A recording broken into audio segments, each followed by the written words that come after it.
রাজনৈতিক ফায়দা তুলতে অকারণ নিশীথ প্রামাণিককে দোষারোপ করা হয়েছে। জলপাইগুড়ি সার্কিট বেঞ্চ জামিন না মঞ্জুরের যে রায় দিয়েছে সেই মামলা হরিরহাটের ঘটনা, এমনই দাবি করেছেন দিনহাটার বিজেপি নেতা আবু আল আজাদ। বিজেপি নেতার দাবি, নিশীথ প্রামাণিক ষড়যন্ত্র শিকার হয়েছেন বলে হরিরহাটের গুলির ঘটনায় মামলা হয়েছিল 2018 সালে। সেই ঘটনার জামিন নামঞ্জুর করেছে জলপাইগুড়ি সার্কিট বেঞ্চ।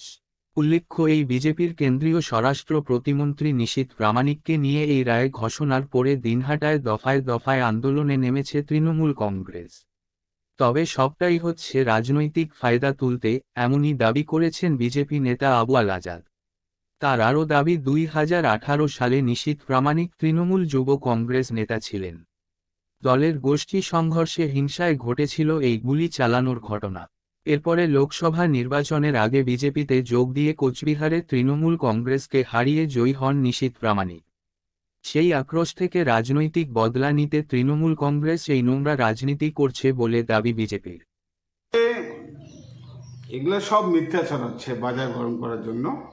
গত 4 তারিখ তৃণমূল কংগ্রেসের থেকে একটা মিটিং ছিল আপনার বিধানসভা ভিত্তিক গোসানিবাড়িতে। আমি লাইভগুলো দেখছিলাম কোন কোন বক্তারা কী কী আলোচনা করছিল। সেদিন ওদের মুখে শুনতেছি যে আবু মার্ডার এই কথাটা সেদিনকে তুলে নিয়ে আসলে, এবং আবু মার্ডারের সঙ্গে নিশীথ প্রামাণিক যুক্ত ছিলেন এবং ওই কেসটায় নাকি রিজেক্ট হয়ে গেছে। এগুলো সব মিথ্যাচার করছে। অনেক মানুষ জানেন না বিষয়টা। আবু মার্ডারের যে কেসটা ছিল সেই কেসটায় নিশীথবাবু জামিনে আছে, ওটাতে কোনো সমস্যা নেই। ওখানে যারা আসামি ছিলেন সবাই জামিনে আছেন। আর একটা ঘটনা ঘটছিল গীতাল্লা হরিরহাটে যেটা ঘটনা ঘটছে, তখন পঞ্চায়েত নির্বাচন হয়ে গেছে।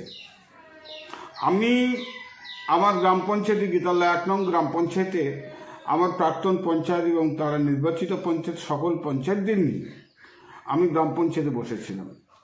সেখানে বাইরের থেকে গোলাগুলির শব্দ শোনা গেল। এটা ঘটনা সত্য, গোলাগুলি ঘটছে। সেখানে বিএসএফও ছিল এবং সেখানে কি ঘটনা ঘটলো, কারা গুলি করলো, কারা কি করলো, ওরা নিজেদের মধ্যেই গণ্ডগোলটা করে গোলাগুলি করে 2টা গুলি 2টা ছেলেকে লাগছে। এটা আমি জানতে পারছি পরে। এটা ঘটনাটা হচ্ছে যে তখন পর্যন্ত প্রধান গঠন হয়নি। ওকরাবাড়ি, গীতাল্লা 1 এবং 2 প্রধান গঠন হয়নি। প্রধান গঠনটা যাতে ব্যাহত হয়, যাতে আমরা প্রধান গঠন করতে না পারি, তার জন্য এরকম একটা ওরা নিজেরাই ষড়যন্ত্র করে গোলাগুলি করে আমাদের বিরুদ্ধে মামলাটা করে। আর সেখানে হরিরহাট বাজারে সেখানে বিএসএফ থেকে শুরু করে পাবলিক স্কুল চলাকালীন অবস্থায় এই ঘটনাগুলো ওরা করছিল। আমার গায়ে পড়ে কীভাবে একটা ক্যাসাল তৈরি করে আমাদের বিরুদ্ধে মামলা করে যাতে আমরা প্রধান গঠন করতে না পারি, তার জন্য ষড়যন্ত্রটা করছিল। আদৌ নিশীথ প্রামাণিক ওই ঘটনায় ওখানে উপস্থিত ছিলেন না, ঘটনাও জানেন না। উনি সম্ভবত, আমার এখনও মনে হচ্ছে যেটা উনি বাইরে ছিলেন। এটা এই নির্বাচনের সময় সেদিন আমার উত্তরবঙ্গ উন্নয়ন মন্ত্রীর থেকে শুরু করে অনেকে মন্তব্য করছিলেন যে নিশীথ প্রামাণিক ওই মার্ডার কেসের সঙ্গে যুক্ত ছিলেন। সেই কেসে উনি অ্যারেস্ট হন নাই, রিজেক্ট হয়ে গেছে সার্কিট বেঞ্চে। এগুলো সব মিথ্যাচার, বাজার গরম করার এগুলো কথাবার্তা।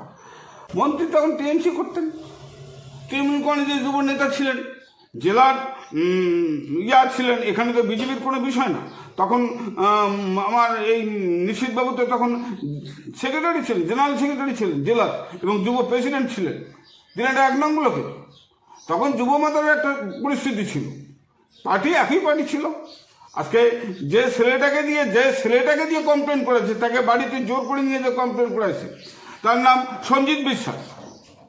তাকে দিয়ে জোর করিয়ে আমার নাম, নিশীথের নাম ইত্যাদি আমাদের পলিটিক্যাল পার্টিতে, আমাদের সেই সময় আমাদের সঙ্গে যারা ছিল তাদের বিরুদ্ধে মামলা করা হয়। মামলা সেখানে 29 জন লোকের বিরুদ্ধে মামলাটা করা হয়েছে। এই যে তার কাগজ, 29 জন, সবাই যাবে না আছে, শুধু নিশীথবাবু হয়নি। এবারে নিশীথবাবুর প্রশ্ন যদি আসে, আজকে 2 নম্বর ব্লকের প্রেসিডেন্ট ছিল, যুব প্রেসিডেন্ট আরিফ রহমান, তিনিও তো জামিন হননি। নিশীথবাবু তার রিজেক্ট হয়েছে, ঠিক আছে। তারপরে আরিফ তো এখনো আসামি ঘুরছেন। আপনারা তার সম্বন্ধে কথা বলছেন না কেন? নিশিতবাবু এই ঘটনার সঙ্গে যুক্ত ছিলেন না, আসলে ইনি ছিলেন না। গীতাল্লা ওরাই গন্ডগোল করে কিভাবে আমাদের বোর্ড গঠনগুলো গন্ডগোল করে দেয় সেই চেষ্টাটা করছিল। এটা পরিকল্পিতভাবে ওই দিন হরিহাটে এই ঘটনা ঘটছিল। আমরা তখন গ্রাম পঞ্চায়েত অফিসে ছিলাম, প্রাক্তন পঞ্চায়েতের সমিতি, আমি ছিলাম উপস্থিত। কখনই আবু মান্নারের ঘটনার সঙ্গে যুক্ত নয়, এটা জোড়াগুলির ঘটনা, একটা হরিহাটে ঘটনা ঘটছে, ওরা নিজেরাই গন্ডগোল করিয়ে আমাদের ফেলেছে। অ্যাকচুয়ালি যে আবুল মার্ডারের যে কেসটা, সেটা মন্ত্রী এবং আবুল আজাদ জড়িত নয়। এটা হচ্ছে 2018 সালের একটা কেস, যেটা আমি করেছিলাম। আমাকে আমার মা ছিল তৃণমূল কংগ্রেসের পঞ্চায়েত সদস্যা এবং আমি তার ছেলে ছিলাম। তৃণমূল কংগ্রেসের সেই সময় যুব মতার একটা মানে গোষ্ঠীকণ্ডল হয়েছিল। সেই সময় আমি জানি না তাদের মানে যে জোড়া গুলি হয়েছিল সেই সময় ওটা কেস, সেই গুলির আদৌ আমি জানি না। এবং সেখানে আমাকে রাজনৈতিক চাপে আমাকে নিয়ে যাওয়া হয় এবং জোর করে কেস করানো হয়। অ্যাকচুয়ালি এখানে নিশিত প্রামাণিক এবং আবুল আজাদ ওই গুলিবিদ্ধের সঙ্গে কোনো জড়িত ছিল না। আমি এখানে চক্রান্ত শিকার হয়েছিলাম। আজকে তো একটা মামলা ছিল নিষিদ্ধ অধিকারীদের জামিন প্রামাণিকের, সেটা তো জামিনের আবেদন করেছে, কি দাঁড়ালো, কোর্ট কি সিদ্ধান্ত নিল? আজকে ওটা ডিভিশন বেঞ্চে মামলাটা ছিল, তা ওটার ফুল ফ্লেজ হিয়ারিং হয়েছে। আলটিমেটলি ওটা রক্ষা কবচ চেয়েছিল একটা 438-এ অ্যান্টিসিপেটরি বেলে, তো ওটা কোর্ট দেয়নি। প্লাস ওদের তরফ থেকে একটা সাবটেশন অফ ফ্যাক্ট ছিল, কারণ আমাদের রেকর্ড বলছে যে ওরা অনেক আদার্স প্রিভিয়াস কেস যেটাতে উনি অ্যাকিউজড এবং অনেক কেস ওনার নামে পেন্ডিং আছে। তো সেটা যখন আমরা আর্গুমেন্ট করি তখন অপোজিট সাইড সেটাকে অস্বীকার করেছিল। তো কোর্ট বললো যে তোমার কিছু যদি থাকে তোমরা কিছু দেখাতে পারবে, তোমরা সেটা দেখাতে পারেনি। কোর্ট সেটাকে আদারওয়াইজ নিয়ে কোর্ট বলেছে তোমরা যেহেতু সাবটেশন অফ ফ্যাক্ট করছো, আমি মামলা শুনবো না এবং ওটা রক্ষা কবচ না দিয়ে ওটা পরে সার্কিটে করে মামলাটাকে ট্রান্সফার করে দিয়েছি।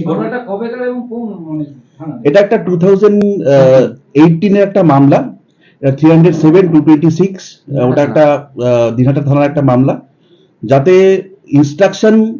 ওনার ইনস্ট্রাকশনে গুলি চলেছিল এবং ওটা বুলেট ইঞ্জুরি ছিল, পেনিট্রেটিভ বুলেট ইঞ্জুরি ছিল। পরবর্তীকালে সার্জারি হয়, বুলেটগুলো রিকভারি হয় এবং স্পেসিফিক 307 এবং আর্মস অ্যাক্টে কেস হয়, চার্জশিট দেয় এবং পরবর্তীকালে ওয়ারেন্ট অফ অ্যারেস্ট ইস্যু হয় নিশিত প্রামাণিকের এগেনস্টে। তো ওটা উনি অ্যাপিয়ার করেননি, তো ওই জন্য এই ইনডিমেন্টটা উনি 438 অ্যাপ্লিকেশনের করেছিলেন, কিন্তু সেটা কোর্ট দেয়নি। ওয়ারেন্ট আগে বেরিয়েছে, ওয়ারেন্ট এখনো পেন্ডিং আছে। ওটা অলরেডি মে মাসে ওটা ওয়ারেন্ট এক্সিকিউশন ওয়ারেন্টের ডেট আছে।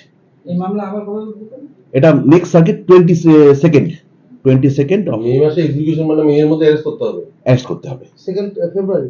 22 ফেব্রুয়ারিতে আবার ওরা চেয়েছিল যে ইন দি মিন টাইম যদি নট টু অ্যারেস্টের কোনো একটা থাকে, সেটা কোর্ট সেটা মানেনি। বলবো যে পুলিশের মতো অ্যারেস্ট যদি করতে চায় পুলিশ করতে পারবে।